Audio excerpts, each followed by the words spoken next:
Welcome, everybody, back to the Friar Talk podcast and YouTube channel. For today's episode, we're going to be recapping the Padres Guardians series. And basically, what we've seen right now is pretty much no offense. It's getting a little bit frustrating. So, honestly, I'm going to tell you guys that this right off the start. This is not going to be a very long live stream because we were all just talking about it. We are like, all right, this is getting brutal. And there's literally no offense to be had. It is rough, man. So, I don't know. Isaac Chase, how you guys feeling after this? I mean, just lack of offense. It feels like game after game after game after game. Bro, we stink. We stink. I mean, I've been a very positive fan throughout the season, and I've kind of just been waiting for what the players keep saying is when we find our groove, when we find our mojo. The things that they keep saying over and over and over, same stuff they said over and over and over last year.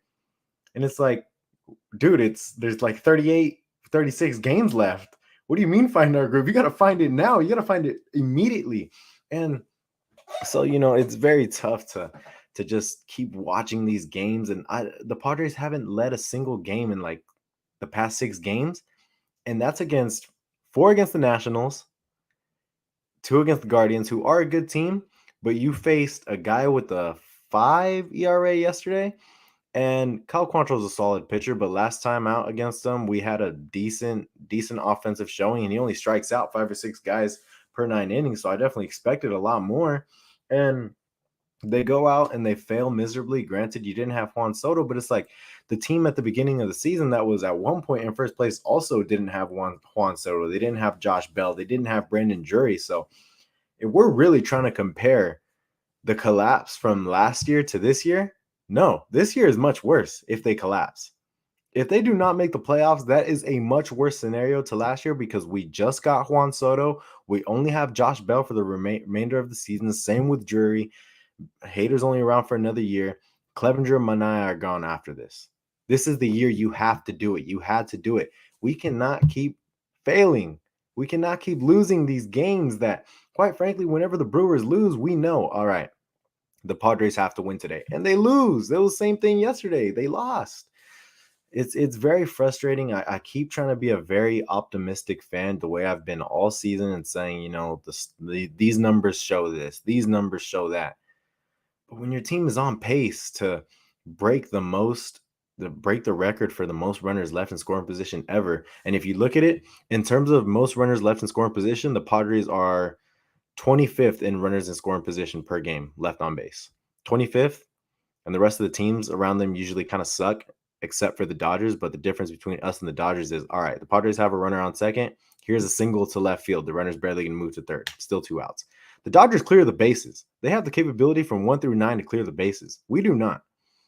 Now, when you look at just guys left on base, we are dead last. 2 very important categories in which we're significantly failing with considering the lineup that we have. So, of course, I hope we don't collapse. But in the event we do collapse, this is worse than the 2021 collapse, and major things are going to have to change because it's unacceptable what's happening right now. Yeah, I mean, in other news, the Cleveland Padres have looked really well. Yeah. Owen Miller went 2 for 4. Josh Naylor went 1 for 5. Quantrill went 7 scoreless inning, and Yel De Los Santos went another scoreless inning. So basically, 8 shutout innings from previous Padres. Yeah, that's a hard pill to swallow. Going into ours, Josh Bell's finally coming around. Kim had 2 hits today. Outside of that, nothing really positive. I mean, Snell got rocked today. Hader didn't give up a run, struck out 3. Jose Castillo, 1 run in an inning, not too bad. Steven Wilson had a pretty good outing today. Just don't know what else to say. I mean, you can look at the positives there, but there's really not much. The past 2 games have been horrible. You got shut out today. Yeah. Michael Bedard has some. I know everyone's going to look at him and be like, he's the guy that needs to fix everything here. He's one man. I know we talked about it in the last live stream. He is one man. He needs some help around him. It doesn't help that Soto has a back tightness. Who knows how long he's really going to be out if he re-injures it again or anything. Yeah, I just don't know what to say about this team anymore. It's brutal. I mean, we were talking to ourselves, like, hey, do you guys want to go live or make a video today? And me and Matt were like, I don't know. Do we really want to talk about this team right now? And I just like, what if we just did a 30-minute live stream? I said, I don't know if I want to talk about this team for 30 minutes. It's one of those series where you should have won the game yesterday for sure. I mean, Saval had over a 5 ERA, and you guys don't win. I mean, having Soto pull out of the lineup last minute with back tightness doesn't help at all. But it was just a ridiculous, man. Our demise through the second half in the last 2 years or past 2 years has been nothing short of miraculous, because I've never seen a team perform worse in the second half of the season compared to the Padres this year and last year. It's been ridiculous. Dude, I'm totally there with you. I mean, we're looking at this team and it doesn't, like Isaac, you were saying, like it doesn't feel like the same collapse as last year because there's so much more talent. Because there is an MLB caliber starting pitching staff, a lot better, a great starting pitching staff. And you look at the bullpen and we're like, okay, basically everywhere except for the closer has been locked down for like the past 3 months. You look at the offense. You actually want to look at something that's crazy. I tweeted this today. You look at the guys' numbers with runners in scoring position. Look at this. These are good numbers, yet they do not produce in any capacity. These are like the guys that have almost all your at bats, besides Voit and Hosmer for the course of the season. Everyone's over 400 OPS. Like everyone's hitting over 270. Everyone's getting on base a lot. So you would think these would translate, but they're just not translating. And there's a lot of dumb stuff that's been happening. Like Trent Grisham, we were talking about this in our group chat. We were like, this is absolutely ridiculous. Trent Grisham bunting in a 3-2 count in the bottom of the seventh with no outs on a pitch outside of the strike zone to then get out and then have one out, no one on. If he gets on, the Padres would have tied the game in that inning. Like, it's just stupid stuff like that where they're consistently just screwing themselves, basically. So it's been really frustrating to watch. I see a lot of people are talking about who to blame. We've talked about this before, but I see people talking about the hitting coach. I don't blame it on the hitting coach, but I blame it on the lack of coaches because he doesn't have – you look at these other staffs throughout the MLB, they have multiple guys on their coaching staff as assistants to work on with players individually, basically to work on with them individually. You look at how many coaches to every player in the Dodgers system they are compared to the Padres. That's the biggest difference. And what happens is we see these collapses every year. It's starting to become routine because now we're seeing all this talent in San Diego, and we're seeing them go and acquire this talent. You see Brandon Drury, Josh Bell, obviously Juan Soto, and they immediately come over, and there's a lot of struggles, and that generally happens a little bit, but they don't have the resources that they have elsewhere. So that's been something I feel like your team just gets figured out. They understand the approach that the Padres are trying to go with, and it's basically a super passive approach. Someone up here that was a Dodgers fan made a comment on it. I got to find it because it was really accurate of what the approach is. Oh, here it is. Dodgers fan here. These are my observation. Your offense is out of form because you're hesitating and guessing when you have runners on base and your bats are non-competitive. This is absolutely true. How many times do you guys strike out when they come up to the plate? Like, all right, guy on third, one out. It feels like it is almost a guarantee that that guy will strike out instead of hitting a fly ball. It's that kind of stuff, and it's just this super, super patient approach when there's guys on. And it feels like, yeah, guys are getting hits and stuff, but it's not that great. So, I mean, overall, the offensive output has been horribly, horribly bad. I don't want to blame Bob Melvin. I don't think it's Bob Melvin. I think there's a lot of guys like I don't think it's really to blame it on the individual coaches and the staff, but there's just not enough guys. They do not have enough resources to work with. They do not have enough assistants where if a guy's mechanics are out of place, like they can't just fix it real quick. You saw what happened. They gave Hader a little break. He kind of got sent down, and then he came today. He threw a scoreless inning today, right? Like, and his whole thing was that he said was like, my mechanics were all screwed up. That's the part. So I definitely I do think that, see people talking about Bob Melvin. I do think Bob Melvin deserves to get ripped a little bit of lately, but I don't think he's a bad manager or anything like that. I'm not going to blame the collapse on him at all, but I'm going to blame it on, not being able to adapt because we see that every single year. And at the beginning of the year, the strategy that the Padres had when they were coming up to the plate of being patient, getting guys on, getting those big innings was working. And now what we're seeing is whenever guys are on, the pitchers just attack the Padres, get ahead in the count, and all of a sudden the Padres are down 1-2 or 0-2 almost every single time when there's a runner on base. And when we see that, there's no offense. So that's ultimately what I'm watching. When I'm watching, that's what I feel like every time. But it has been tough to watch lately. I do think that they can make adjustments. I do think that's absolutely possible. I see a lot of people talking about when they've been talking about the team since June, the team has been like this. Since July, the team has been like that. No, why are we doing that? Since 19 days ago, how has the team been? Because we're not going to act like these are the same teams. Now, since 19 days ago, they're 7-12. They've sucked. All right, that's not a thing. But I just don't get what we're talking about. A former Padre team that is literally such different personnel in the second half. So I think that if you have a couple guys that do get hot, I think it could go a long way. But it just feels like that is so far away right now, and that all of the problems of last year of just collapse are just kind of boiling over again. So it's hard to see it. It's hard to look at it and be like, yeah, I think it's going to happen. But at the same time, I want to be a little bit optimistic. I'm like, it's only been 19 games, but it's what I'm watching, I can't really I feel like I can't say that, even though that's kind of part of how I'm feeling. But I don't know, man. It has just been brutal. I'm just ranting now, but it has just been brutal. Yeah, you can't really blame the hitting coach when I really feel like you can't teach not bunting with 2 strikes and a runner on, no runners on. Sorry, I don't know what it was.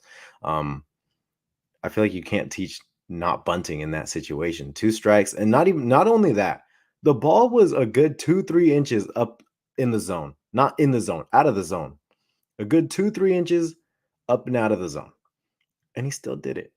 You can't teach whatever Jorge Alfaro's at bats are, because those are horrendous. He goes up there, swings at 3 pitches, and sits down. They're horrible. They're terrible. And I like Jorge Alfaro, but there's no sugarcoating that. Those are some of the worst at bats I've ever seen in my life. But it's very hard. I mean, you look at these past 6 games, right? Past 6 games, AJ Caswell comes out with a tweet. The Padres went 4 for 38 with runners in scoring position during this 6-game homestand. 4 for 38 in 4 games against the Nationals, a game against a 5 ERA pitcher, and a game against a guy that strikes out 6 guys every 9 innings. Of course, you don't need a bunch of strikeouts, but I feel like they had a good offensive showing against him last time. So I don't know.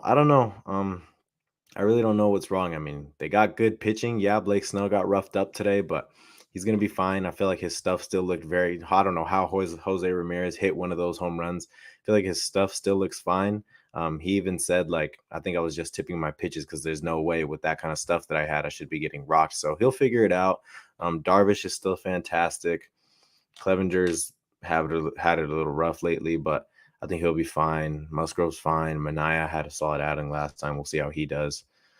Bullpen is solid. It's just this damn hitting with runners in scoring position, man. Why can't they figure it out? I feel like they are really putting together some really non-competitive at-bats. They go up there and, I mean, maximum, I feel like 4 or 5 pitches maybe they go, and it's very tough because they don't foul off a lot of pitches. They're not very competitive up there. They're very conservative. Some are very aggressive. There's no consistency throughout the lineup. So something's got to change, man. It's got to change fast, because this whole thing of we're going to turn it on, it can't wait anymore. It really can't wait anymore. You and the Brewers are basically saying, hey, who wants to not make the playoffs? I want to not make the playoffs. I want to not make the playoffs. You're just arguing with each other at this point and doing just that. You're literally trying to not make the playoffs when a team like this that has spent so much money, traded so many players to get the players that they have to really put themselves in this position, which if you look at it on paper, they're in a really damn good position to make the playoffs. But then you look at just the on-field product. Holy, what is happening? You can't really put your finger on it. Everyone's trying to find someone to blame. Everyone's trying to say Bob Melvin. I almost said Bo Melvin. Bob Melvin. everyone's trying to say Bob Melvin's to blame. And yeah, he hasn't made some very good decisions. Sometimes he leaves guys in too long and this and that, right? He has a history of being a very good manager. History, of course, doesn't mean that that's going to continue, but he's a very good manager. He's shown that he can be a very good manager. Everyone's blaming the hitting coach. Like I said, you cannot teach some of the crap that we watch. I don't know who else everyone's trying to blame. I mean, you look at the lineup from a whole, and they're not. Tatis. Oh, people want to blame Tatis. Yeah. I mean, in terms of the mental stuff and the whole distraction kind of thing, yeah, you can say Tatis. At the end of the day, he's not playing. So like you just, in my opinion, if this team's not strong enough, not mentally strong enough to get over that and really start playing for each other and start saying like, we don't have Tatis, but we still got each other. Let's pull together and let's win. If you really don't have the mentality that you can do that, it's a weak-minded team and you don't deserve to be in the playoffs, which I think is the opposite. I think they know they can. But I don't know. I don't know who's to blame. I think it's a collective kind of thing. And we'll see how these games play out, man. I mean, you got a semi-easy schedule. It's time to start winning. It's time right now, tomorrow. 2 days, whatever it is. JD, we're not going to start that discussion because Hosmer really isn't that important to this team. Seriously, no. Hosmer was a leech to this team. He got paid to be one of the worst, if not the worst, first baseman in the league. You can say he was a leader in the clubhouse, but even then, he hasn't done anything for the Red Sox either. And if you want to say that he's such a leader, the Red Sox would be in a much better place now that he's on the Red Sox, and it's just not true. So we have the talent to surround it. It's one, trying to figure out how everything gels together, trying to get people actually hot at the same time. Two, Bowmel needs to figure out his bullpen usage and figure out when to pull someone because that's my biggest beef with him is he leaves guys in there and has too much confidence in his own guys sometimes. I'm going to mention this again. The whole Hader thing, I think it was against the Nationals, where he let Hader load the bases up and walk one or two guys in, and then he finally pulled him. No, if he loads the bases up, you should already have a guy up and throwing prepared for him if he cannot get this next out. He walks a guy in, absolutely pull him. Don't give him another guy. And I think he gave him another two guys after he walked someone in. You can't have that much confidence in your guy to get out when it's clear that he does not have the stuff that night. There have been a few games where we should have won, but Bowmel's refusal to bring a guy out is the reason that we lost. So there's that. Hopefully, Manny starts to heat up again because we really need his bat. Kim has been hitting pretty well. Hopefully they move him up in the lineup a little bit. He's been solid where he's at, but if Kim's going to be one of the hottest bats in the lineup, I kind of want to see him hitting, 4 or 5 just because he's a guy that hits with guys on. So going into this Royals series, I think we play 3 games against the Royals, if not 4. 3 games against the Royals. We should win 2 out of 3. It is the Royals. There's not too many guys on the Royals. Their pitching staff isn't greatest, but they do have some relievers.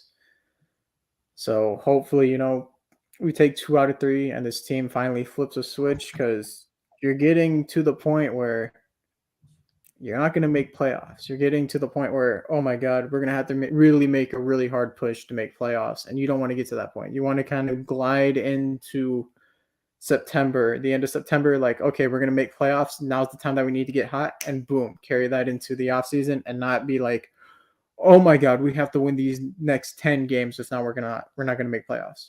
That's not the way you go about it. So whatever it is, the Padres need to figure it out. That's the hard part. Figuring out what it is, because it seems like you look at just on paper and they look so much better, and it looks like they addressed a lot of the issues that they needed to at the deadline. And they paid a lot to do that. They paid a premium in terms of prospect capital, but now you're not seeing a product on the field. So it's looking rough. And that's a problem. It's like, remember when we were talking what was the last road series? I'm trying to think who it was. After the Marlins. The Marlins. We were talking about it. We said, look, you look at the rest of the games throughout the year, the majority are home games. You have this like nice little stretch right here, kind of get right. And 2-4 in that 6-game home stretch. 2-4. Where going 4-2 was the expectation and not really what you wanted to even do. And you went 2-4. So it's rough, man. That's like as bad as you want to be right there. But man, dude, it's like you can't really figure out what it is besides just saying like they can with runners in scoring position and the approach looks bad. I feel like that kind of it's pretty specific to be like this is why this team is just falling off a cliff. Like It seems like it's bigger than that, and I think that's where it hurts a lot. $240 million payroll. Yikes is right. JDS is right. Yikes is right. But they basically just got to flip the switch. There's kind of nothing else to say. Like, it's put up or shut up. It's either you start driving guys in when there's guys on base and you start winning some games. You don't need to score 10 runs. You score 4 runs consistently. This pitching staff has been good enough where you're winning a lot of those games. Not today, but you would have won. You would have went positive on this home stretch if you would have just done that. Mm-hmm. So that's basically what I have. I don't know if I have too much else to say, honestly. No, I don't think I have anything else. I mean, very, very disappointing right now what's happening. I mean, there's no better time to pull off some sort of 5-6 game win stretch, man. Please, please, please, like something, because they got to pull it together now. We keep saying they got to pull it together now. No better time. You're playing the Royals, then you got the Giants, and then I believe you got the Dodgers after that. I'm not entirely sure, but it's very sad. It's very sad considering you traded for Juan Soto and you don't really want to waste a single year that you have him, considering you don't know if you're going to have him after those years. So, I want to say keep the faith, but that'll let you guys down if we don't make the playoffs. So somewhat keep the faith, but keep your expectations a little low. I think that's the saddest you've ever sounded, man. Yeah. I'm pretty mad. Yeah. So temper expectations. So that way, if we don't make the playoffs, you're not too disappointed with the team.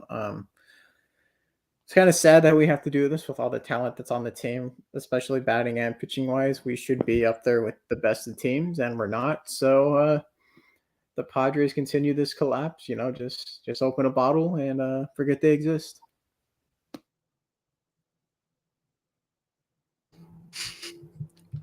We're gonna do a fantasy draft right now, so we're gonna be all right after this. Yeah, we are gonna be all right. We also are probably going to JDS is to inspire us, please, dude. I don't know if we can, man. I don't know about today. We can't. It's a tough one, man. I don't even know what to say, dude. It's just like I would expect it a lot more from the offense, like because like even when they're winning like 2-1. They won 2 of the games. The 2 games that they won this series, they scored 2 runs in. 2-1. Twice. 2-1. That was all you got to show for. Oh man. But yeah. All right, guys. I think we're gonna end the stream. Sorry for the depressing ending. But hopefully, the Royals are not very good. So hopefully you take 2 out of 3. I'll be happy if they take 2 out of 3, bro. That'd be a lot. That'd make me a lot happier after the weekend. So hopefully that's the case, but we'll be going live on Sunday. I'm not sure what the rest of the videos will be this week, but we'll let you guys know. And also we are planning to do some sort of Friar Talk fantasy draft, so that'll be a lot of fun. So once we figure out how we're going to do that, we'll let you all know. But with that said, have a great night, and don't think about the Padres too much for the next couple of days until they're on this weekend. But maybe a little de-stress time. But yeah, all right, guys, have a good night, and we'll talk to y'all later.